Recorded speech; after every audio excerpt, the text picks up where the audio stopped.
Yesu ashimwe. Duherukana turi kwigira hamwe ijambo ry'Imana twasanze mu butumwa bwiza buba bwanditswe na Luka bwa Yesu Kristo mu bice 20 umurongo wa 28 ubwo Yesu yatubwiraga ati nimwe mwagumanye nanjye mwihangana na mu byo nageragejwemo. Nitwe twagumanye na Kristo, niwe wabitubwiraga ariko tubwira ko twihanganye tukagumana nawe. Yaratutswe, yaravuzwe, yaranzwe, arihangana, natwe bitugeraho. Aravuga ngo kubera icyo mwakoze byaranejeje byankoze kubw'ibyo nitugera mu ijuru hari icyo mbategekeye: muzarya, muzanywa, muzambara neza, muzabaho neza mu ijuru, ntacyo muzambura. Muzicara ku meza nzicara, ibyo nzarya nibyo muzarya, ibyo nzanywa nibyo muzanywa. Ariko wehoho utaragendanye na Kristo ngo ubabarane nawe, ngo wumve gutuka uko bimera, ngo wumve ukwitwa uko bimera, ngo wumve kwanga uko bimera, wumve uko ibigeragezo bimera, uzabasha kwicara ku meza ya Yesu Kristo. Turasaba kugira ngo uzicare kuri ayo meza nawe warabigize.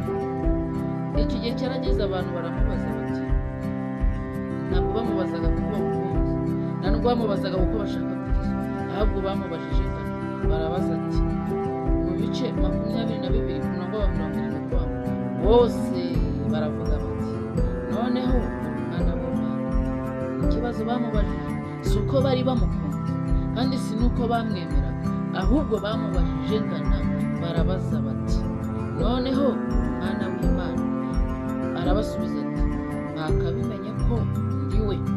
Nibyo, Yesu mwana w'Imana ni Imana yamuduhaye, nayo ubwayo yaravuze kuko yadukunze akaramata ikizadukiza.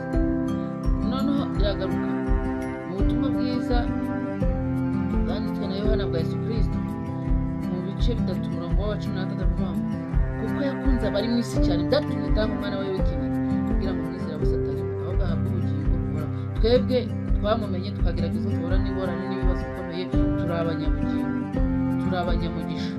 Ibyo tuzasaba byose twizeye azabiduha.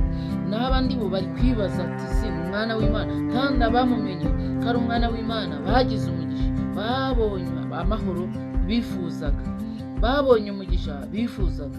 Ntabwo twebwe tuzagira umugisha nk'ab'isi, ahubwo twe tuzagira umugisha nk'abana b'Imana, kuko ibiri mu isi n'ibiri mu ijuru byose ni iby'Imana. None yarabiduha, ibiduhana n'umwana we. None umwana we yarabitwemereye, ndetse kubw'ibyo yaravuze ngo kubera ko mwamenye mukankurikira mukanyizera, mukababarana nanjye, mukagumana nanjye kuko ari mwe mwagumanye nanjye, kubw'ibyo mbemereye ubugingo, mbemereye kuzicara mu ijuru. Imeza nzicara niyo muzicara, ameza nzarira niyo muzarira, niba bitwemereye ubwoba n'iki agahita bigashira. Ndetse baramubajije ngaravuga ngo bose bati noneho umwana w'Imana. Nawe arabasubiza ati mwakabimenye ko ndiwe. Nabo bati turacyashakira iki abagabo ko bihamya ariko bizivugira ko ari umwana w'Imana. Umwana w'Imana Kristo Yesu. Iyo tugeze mu burwayi arabimenya kuko turi inkoramutima ze, twababaranye nawe.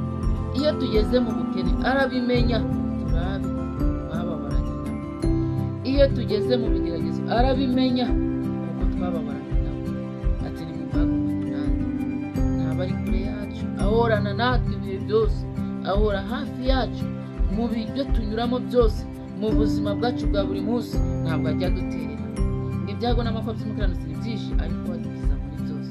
Niba nawe ubizi ko hari abo yakijije indwara, hari abo yazuye bapfuye, ni kuko utakiringira ko nawe bizaba n'ibipfa azabizura, ni kuko utakiringira yuko nawe azagukiza ubukire no mu bukire bwo mu mwuka. Yesu arabishima.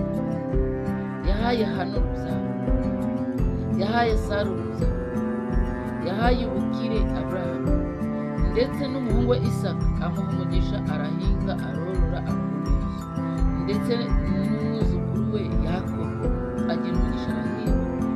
sebukwe Labani yajya yorora ihene zikororoka zikabura zikabagirira. Ni ikimenyetso cy'uko mwana w'Imana twamenye azatugirira neza, mwe gucogora, mwe gucika intege, mwe kurambirwa. Ibyo koko mwana w'Imana, niba ari umwana w'Imana natwe turabana b'Imana, kandi ubwo ni ukuvuga ngo umuvandimwe wa Kristo. Ati si nk'ibita abagaragu n'abaja, oya, ahubwo rero uyu munsi wa none muri inshuti zanjye, kuko umugaragu ntamenye ibya shebuja, ntamenye, ariko mweho ntabwo bwira ubwo duherukana turakuvugira ijambo ry'abantu nimwe mwagumanye nawe.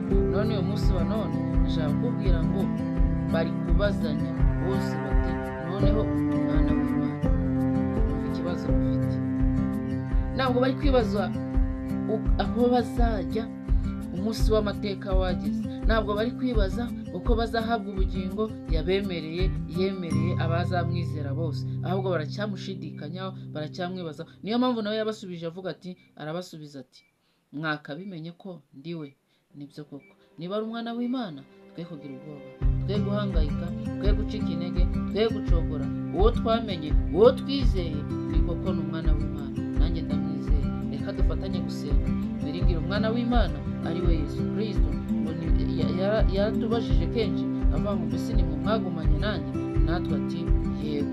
Abandi barabaza bati mbese koko uri umwana w'Imana? Arabasubiza ati mwakabimenye. Nibyo koko mwana w'intama w'Imana, tugushimira urukundo dukunda, kuko umwana w'Imana ku buzima bwacu ntacyo tuzakena, ntacyo tuzifuza, niwo uzaduha byose mu izina rya Yesu, na bwa bugingo